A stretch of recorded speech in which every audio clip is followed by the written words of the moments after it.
All right, I am doing my second half of the semester video presentation on Dolores Ibarruri. Now, here's a picture of her when she was a little bit younger. She lived almost 100 years, but some background about her.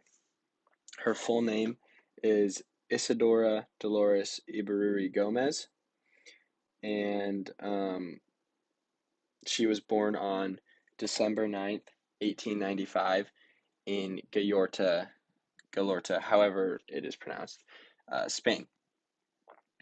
She had the pen name of Passionara later on in her life, um, which in English means the passionate one or passion flower, because she published a lot of communist uh, supporting articles in papers and media, and communism in Spain was illegal at the time, and so she had this nickname.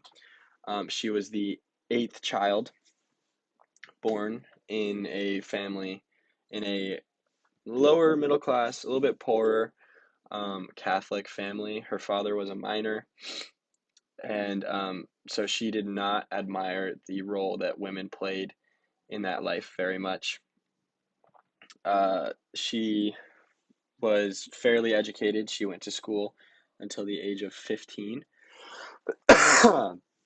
However, excuse me. However, she had to drop out in order to work to support her huge family of 13 people, including 10 siblings. Um, and so she worked as a housemaid at one point, and uh, allegedly she had to work some extremely brutal hours, from 6 a.m. to 2 a.m. every day, only running on 4 hours of sleep. And the job was probably not easy work considering it was a housemaid. And so this translated really well into later in her life when she was doing activism and writing a lot, because her work ethic was very, very, very impressive. Um, and so, yeah, she in 1915 got married to a man by the name of Julian Ruiz Gabinia, and they had 6 children. However, only 2 of these children survived. 4 of them died. That slide is incorrect. It should say only 2 survived. Four died at a very young age due to her husband being frequently imprisoned. And so she did not have enough money or resources to feed, clothe, take them to the doctor, or whatever, get medicine. She didn't have enough money or time to support her family due to constantly being pregnant and her husband constantly being imprisoned. However, while her husband was imprisoned, um, she began reading works from Karl Marx and other leftist writers, which began to shift her views more left from her Catholic upbringing. And the death of all of her children made her very determined to advocate for these socialist beliefs, as well as women's rights and peace. Up until the 1930s, she lived this life. She joined the Communist Party of Spain, and began doing some social activism there. She began editing a newspaper and publishing for them, and just lived like that up until the 1930s. In the 1930s, she ended up moving to Madrid, uh, and she was imprisoned multiple times for her protests and other activism. And allegedly, when she was imprisoned, she was a leader to the prisoners. She convinced them to do hunger strikes and protest labor in the prison yards, and they would sing songs and things like that, which just like was this starting spark in her career, which would continue. She would go on to found a women's organization against fascism and advocating for peace. She began to take interest in Russian communism and politics over there, and she also continued to advocate against fascism and war at international meetings, um, And then in the year 1936, she would actually be elected to the Spanish Parliament. Now, a little bit after she was elected into Parliament, a big event would happen known as the oh, hold on, known as the Spanish Civil War. And this poster right here has the phrase "No pasarán," which is this, as this quote shows, "The fascists shall not pass." This was an extremely famous quote from her. Um, and as you can see, she played a massive role in the Republican militias. Now, what the Spanish Civil War was a failed military coup. It sparked this civil war pitting the nationalists against the Republicans. The nationalists were supported by other fascists such as Nazi Germany and Italy, while the Republicans, excuse me, sorry, I'm a little bit sick. While the Republicans were supported by the Soviets and other countries in Europe as well as abroad. I think the United States supported them for a little bit until the non-intervention agreement was signed, which was ultimately ignored by the Soviets, the Nazis, and Italy. So it didn't really do very much. But at the end of this war, it was extremely bloody. There was fighting all the time. The nationalists ended up winning. Over 500,000 were killed. This is in 1939. But leading up to that, Dolores Ibarruri played a pretty big role.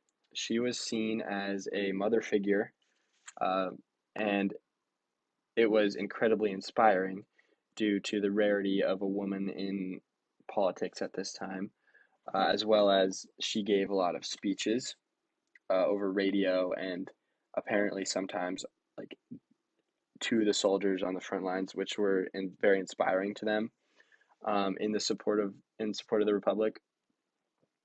And the way she delivered her speeches were really really good, and so she gained a lot of support. And this support, as the face of the Republican media for the Spanish Civil War, translated very very well over to the Communist Party of Spain, as she was also very important in there. And so these speeches and events not only boosted morale for the Republicans, which were in support of, as I said before, communism, or not necessarily communism, but against fascism, but she also gained a lot of support for the Communist Party by doing that. However, 1939, as I said before, the Republicans actually ended up losing the war. Stalin stopped sending support into Spain. Uh, this did not stop him from the secret police. It was just mostly mainstream military. And so a pretty bloody battle occurred between his secret police and the Trotskyists, which made Dolores say some words openly showing her distaste for Trotskyists and all forms of fascism. So in 1939, after this defeat, she had to flee Spain. She ended up going to Paris, uh, to where there were some communists that she was able to stay with for a little while until she ended up actually moving to Moscow, where the Soviets welcomed her with open arms, and she was actually reunited with her two children. In Moscow, she worked for the Communist Party in the Soviet Union, as well as she continued broadcasting Spanish communist news and working for her newspaper in the Kremlin. And she just continued advocating her support for communism and her anti-fascist beliefs. And in the 1960s, she became the president of the Communist Party of Spain. Her old position as one of the secretaries was actually given up. Um, and for years, she was not allowed to return to Spain, as it was communism was just legalized. The Communist Party was just legalized, but she did not have a visa, and Spain would not grant her a visa. And so eventually, the Communist Party just decided that she was going to go back no matter what. However, Spain, right before she was going to go back, actually just allowed her to come back. They gave her a visa, and she ended up coming back, and she immediately began campaigning again for the Communist Party of Spain, where she would get, they would get one seat, the Communist Party would get one seat in Parliament, and she would get that seat.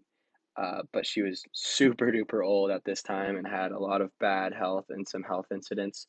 And so she eventually had to resign, but she was still a very symbolic leader of the Communist Party in Spain.